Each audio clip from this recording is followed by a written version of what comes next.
Hello everyone, मैं आपका दोस्त Ramkishan Saini advocate, international motivational speaker. आज हम इन्वायरमेंट यानी पर्यावरण के ऊपर एक वीडियो लेकर आए।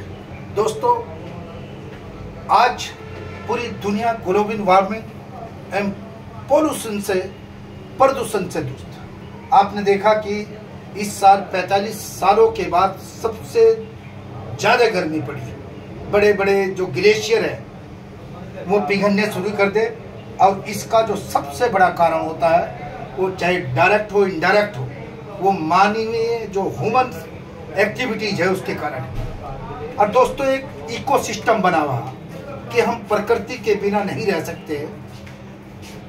प्रदूषण के बढ़ने के कारण, जो प्रदूषण के जो दो महत्वपूर्ण कारण होते हैं, एक तो पॉपुलेशन ग्रोथ होता है और दूसरा होता है इंडस्ट्रियल ग्रोथ, इंडस्ट्रियल एक्टिविटीज। अब जब पोल्यूशन के दो टाइप होते हैं, एक तो होता है नेचुरल पोल्यूशन। नेचुरल पोल्यूशन का मतलब जो प्राकृतिक प्रदूषण होता है, वो भी 4 किस्म के होते हैं, जिसको हम 1 नंबर अर्थ भूकंप होता है, 2 नंबर फ्लड्स यानी बाढ़, 3 नंबर ड्रोट्स सूखा, और चौथा नंबर साइक्लोन यानी एक चक्रवात होता है। इसके बाद नंबर 2 जो है वो एक आर्टिफिशियल पोल्यूशन होता है। आर्टिफिशियल का मतलब है जो मानव द्वारा एक्टिविटी होती है और उनके द्वारा जो पोल्यूशन होता है उसको आर्टिफिशियल पोल्यूशन कहते हैं। ये जैसे कि air pollution, water pollution, land pollution, food pollution, noise pollution, radio activities pollution, ये हमारे जीवन को डायरेक्ट और इनडायरेक्ट प्रभावित करते हैं दोस्तों। इसके बाद क्लासिफिकेशन जो पोल्यूशन, ये हमने आपको बता ही दिया।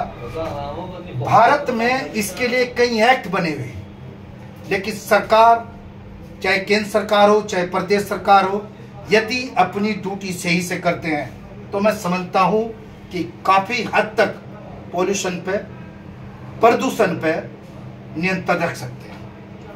दी इन्वायरमेंटल प्रोटेक्शन एक्ट 1986 बना है। इसी के बाद water prevention and control of act 1974 बना है। इसी के बाद air prevention and control of pollution 1981 बना है। और साथ ही इसके प्रदूषण नियंत्रण board, central and state board बने हैं, जिनको बहुत शक्तियां प्राप्त है। लेकिन सरकार की अनदेखी के कारण, सरकार का एक रवैया के कारण आज हम इससे पोल्यूशन से प्रभावित हैं। इसी के बाद द इंडियन फॉरेस्ट एक्ट 1927 भी एक एक्ट है, उसको भी बहुत शक्तियां प्रदान है।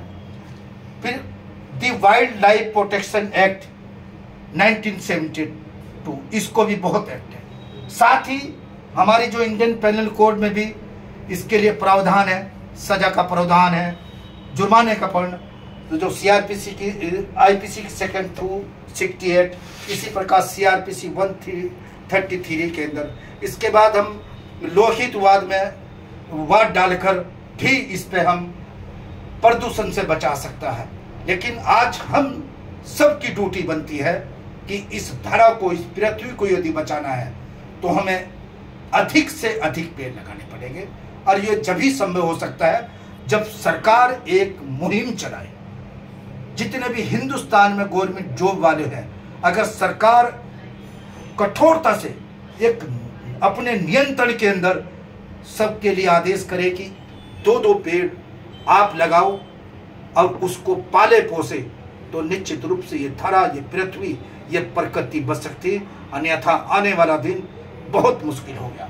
मेरी तो खास तौर से युवाओं से अपील, बढ़ती उम्र के युवाओं से अपील है कि जब भी आपकी शादी हो, और शादी होती है, आप अपने घर आते हैं, तो आप अपने खेत में जाइए, अपने जो बड़े बड़े घर होते हैं वहाँ पर 2 पेड़ लगाए। और मैं समझता हूँ कि जैसे जैसे पेड़ बड़ा होगा, ऐसे आपकी प्यार की उम्र भी लंबी होगी। और जिस दिन वो दरख्त बड़ा पेड़ हो जाएगा, आप अपने बच्चों को, अपने पोतों को, नाती को कहो कि देखो ये हमारे प्यार की निशानी है। तो पेड़ लगाना बहुत जरूरी है।